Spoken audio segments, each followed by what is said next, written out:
ukuba mhlawumbe bengingasacula ngamaciko la bengizocula lo mhlabelelo uthi after today my life will never will never be the same again. Escalela nakhe ngizwile isandla sakhe sithila ngizwile isandla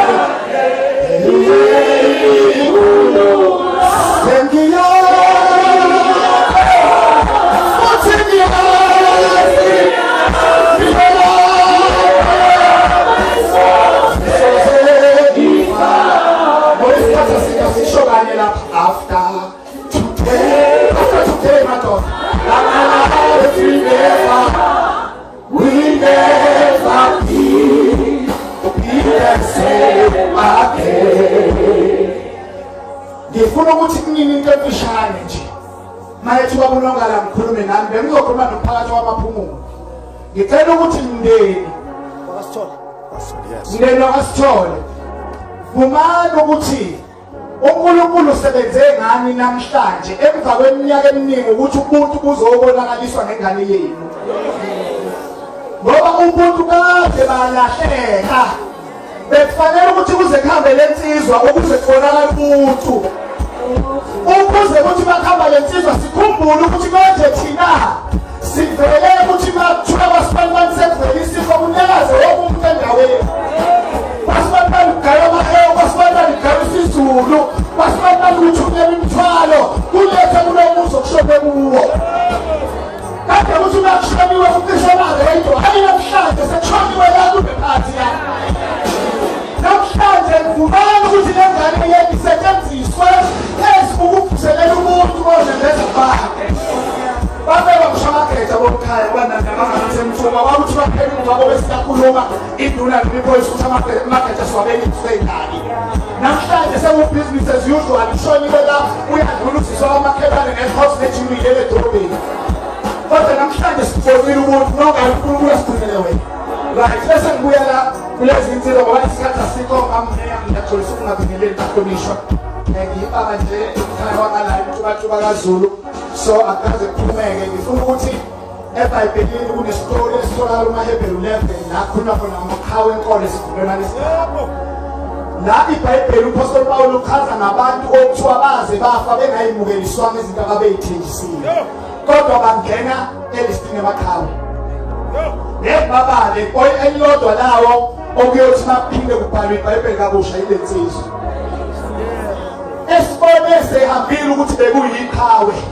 Kukhona amalungu omphakathi ahloniphekile ngeke abathona abantu abadala. Khona amalungu omphakathi ahloniphekile ngeke kubunyakaze iAfrika yonke kunyakaze oSwaziland kunyakaze amazwe kuthiwa babusweni lethibhakede sifake sendlala abantu omphakathi.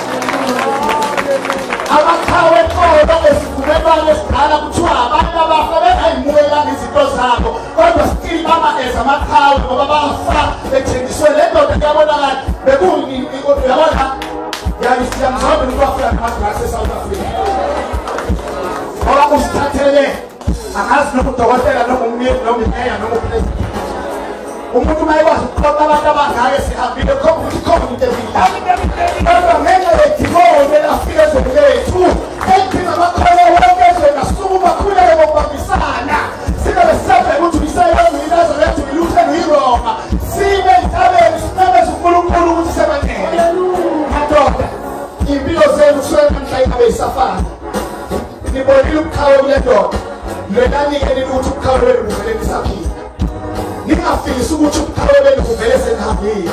Ukudrowa abantu abangaka ubadrowa usaphile uyasibenzani benqoma bethu masibani wazala kule nsizwa ingane niyaphila.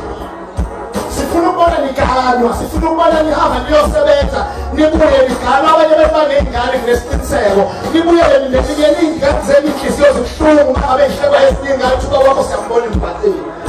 Baba benu babalale ebusuku bayakhuleka uNkulunkulu ukuthi angoleni uNkulunkulu ingane kuyiyo yodwa. Madoda ake kusebenza olembeza. Ake kuyisebenza bezalweni nabo. Ningasase nisebenzisane nembeza ukuthi mina ngiyafuna ukubuyela ekhaya. Ulalo uvuka ukuthi nokuyibheka le nto ebhemayo kodwa uthi ngiyafisa kube today. No, ke ubuka kuyanga mina mhlabeni uhamba ngiyolala emakhaya. Just follow kwethu. Ngihlala phela kwethu ngokuyolala emakhaya nonke. Ngifuna ugogo walomfana athola amadodana kunina athola abazukulu. Athi noma umzukulu wahamba kabuhlungu ngaye inhliziyo yami ibuhlungu kodwa ngiyaduduzeka nalezi ngane. But each and every day engibona ngilento engiyona inhliziyo yakhe izoba buhlungu kakhulu akasoza khona. So ngiyacela madoda ngiyacela namhlanje beke ngamenzela emakhaya but not just for today shitani buyani siyandinga siyanthanda labantu abanifaka lezi zinto bacelile bahamba ngezimoto ezinkulu balala emizini emikhulu ebizayo abafazi babo bayabusa mhlawumbe namhlanje mina la mhlawumbe ngoba lokufotshela amakhosikazi labantu abadayisa izinto bakumangasathi basema-restaurant badla amadina namalayithi abizayo kodwa mina nilani lento engiyona ikusasa lilele kunina madoda umphakathi wamaphumulo ngavuka ngani ngiyacela madoda buyani singakhuluma nomeya ba-create indlela yokuthi ningene nisebenze makuwukuthi ni-excuse yenu imisebenzi sidinga nibuyile emphakathini izwe lethu liyafa sidinga amadoda nawo hlungu inhliziyo yami madoda bamakabula ngiyabonga umkhuleko wenzile it was very powerful uNkulunkulu ankosise abantu bamaphumulo ngiyaxolisa baba kuswela ukuthatha isikhathi inhliziyo yami hlungu ngiyathinta kakhulu ngalento engiyibonayo ngiyabonga